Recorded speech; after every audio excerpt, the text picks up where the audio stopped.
aduna massive scale da akoi mang tak pa se adum simugi awas thing sin nang laba aduma miam se ada hojik akoi community puna maksigi haitare ne mari le ne community ani hojik community ani sidagi hem tokna ohum subo su yaksala ine ba nanga da so mutoksala ine ba aduna sidis da kamdong na haurakibna thorakibna habdiki magi akoi keno dumadi origin adumdi akoi thidopum change ba ado mazdugi origin kamai tong na thorakibna kanan kamai tong na lakiba potno haibdudi adudi adai yana logical oba maike anina yana ga keno ma puthopum change adu kamdong na makoina hojik talib demand separate administration adagi union territory with legislature na harise asimba demand manipur thugaiba manipur ke tokhain ta ke haiba adu makhi oijaba makhi tongan ba homeland musem ge haiba asimba demand ka sil leraka karamba adu demand di moina hanto pusu tawdaba adagi adu leina adu karamo tamda amuk changsil kadru no ka maita no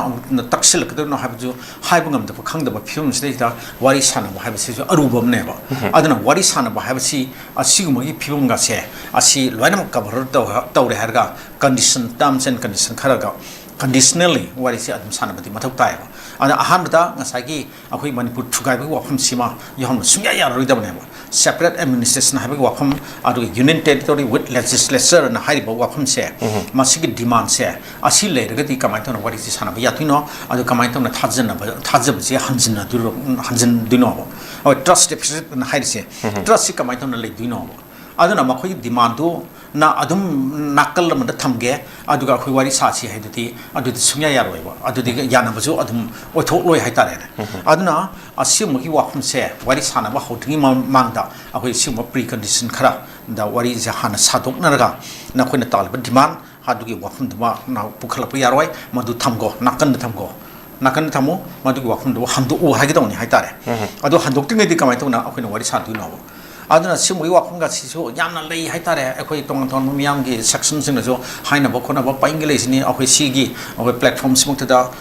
newtv gi sigi keno simukta da studio simukta da akhoi akhang hai expert mayam ama adum nungti khanar ga leri dina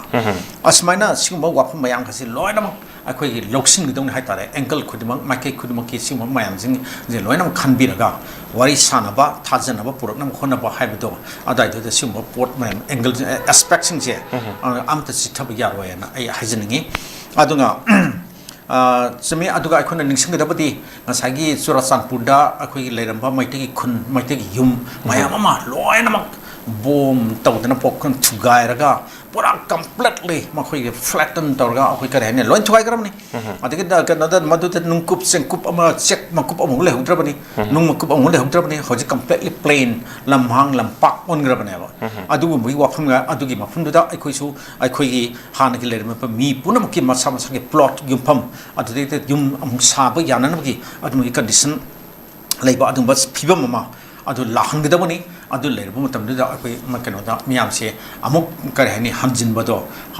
hanjil par yagadabane ma adu natragati kadai no lenga na kadai no ma thop mafam da yum khara sabiraga adigi na hawai fabricated keno gi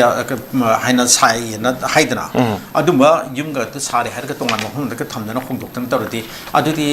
yum da pusalba hanjilan ba habdu oi natte ba adudi hanjin masagi mayum da hanjin ba suna natte ba adudi akoi karhani akoi na lecturamba hana lecturamba mafam more Churachandpur siga se loinam khuntu mo thanamaga akoi swaida kadai da no government na yum mayam ma sabiraga adudi loin leiro adudi port to sungya ya roi adu ta sunda ta dre haitare aduna adudi du da akoi thajaba thajnaba hanjil ka do natte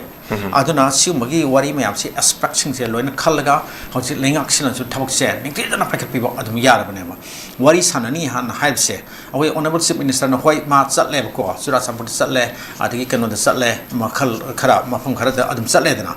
adu chalga mi khara khaktang unarga manga gyana patin jaba mi khara unarga wari sabado hoi adu su fatte haibati natte phai maduna akoi kare hane lambi han akhuba apikpa lambi man chatlamadagi adum khara pakthok chakthor namki kano di othok padi leitabadi natte ba adu yai ba kai ba adum tabiu adu khara hena pakthok chakthom tawba hobiro haiba wafun se adum thamjani haitare